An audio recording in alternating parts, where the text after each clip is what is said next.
Do you believe it's possible to soar by surrendering? Today is day 7, the last day in the Soulful Summer Reset video series, and it is titled Soar with Surrender. In the event that you're watching these videos out of order, be sure to click on the playlist to watch the aforementioned videos. Also, sign up for the mailing list to gain access to the entire devotional. And if you are looking for a devotional on the YouVersion Bible app, this devotional should be available sometime in August. So in the event that, you're trying to figure out how you want to go ahead and consume this content, those are all the ways that you can do so. So again, today is day 7, soar with surrender. And the scripture for today is those who hope in the Lord will renew their strength. They will soar on wings like eagles. Isaiah chapter 40, verse 31. So the final step of this reset is surrender, not giving up, but giving over your plans, your pace, your need for control. And when you surrender, you free yourself to fly in faith. That means God's plans, even when they don't make sense to us, are always better than anything that we could dream up for ourselves. If you're anything like me, surrender doesn't come naturally.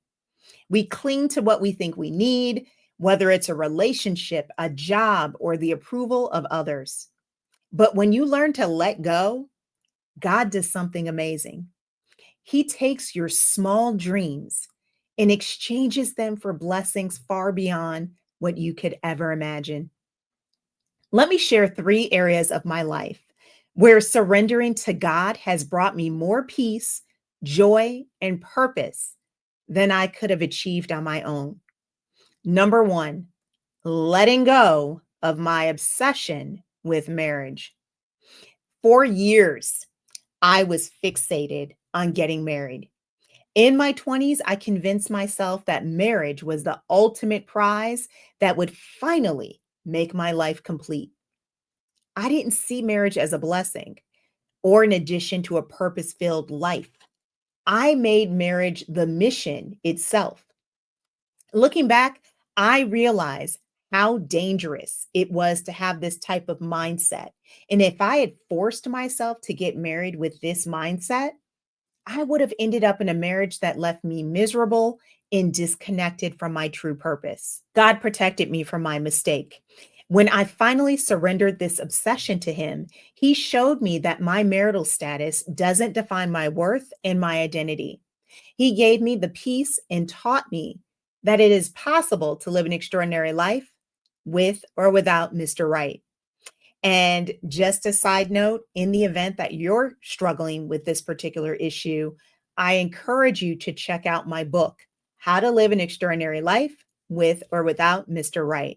And I also have a free workbook a free digital workbook that you can download on the withorwithoutmrright.com website. So be sure to check that out. All right. Number 2, releasing toxic jobs and trusting God for provision. Whew, another big area where I had to learn to surrender was my career. For years, I stayed in toxic work environments that drained me emotionally and spiritually. I clung to these jobs out of fear of not having enough, fear of failure, fear of the unknown. But fear is not from God. And when I finally laid it all down in prayer and trusted Him with my career, He made a way. And He opened doors to better paying positions that gave me the freedom to work on my passion projects, such as the Hustle and Faith podcast, voiceover work, Starring You. That's my content creation consulting firm. He literally gave me things that genuinely brought me joy and allowed me to serve others. Letting go wasn't easy, but it was so worth it. And so, if you're stuck in a place that's robbing you of your peace and your purpose, I encourage you to trust God with your future. He is your provider and He sees you. He knows what you need, and he's never failed to provide for his children. And then last but not least, number 3, surrendering relationships that drain you. Whew, this is one of the most freeing things that I have ever done was to surrender relationships that no longer served me. For far too long, I let toxic friendships drain my energy, self-worth, and joy. And I tried to please people who didn't even want what was best for me. When I surrendered those connections to God, He did something beautiful. He filled that space with real friendships. He also reminded me of one of the greatest gifts that I already had, that I had unintentionally taken advantage of: my friendship with my mom.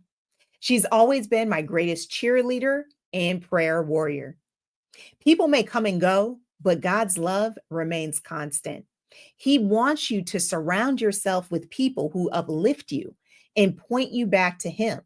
And if you're clinging to relationships that steal your peace, I encourage you to trust God enough to let them go. He will replace what you lose with something better.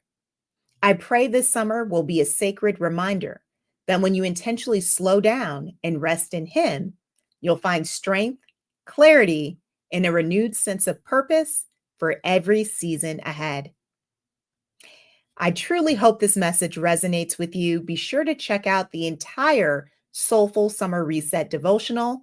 Be sure to like the video, share it with a friend, and subscribe to the channel for more faith-based content. And remember, if you're everything to everyone, the risk be no one. You never know who you will inspire. See you in the next video.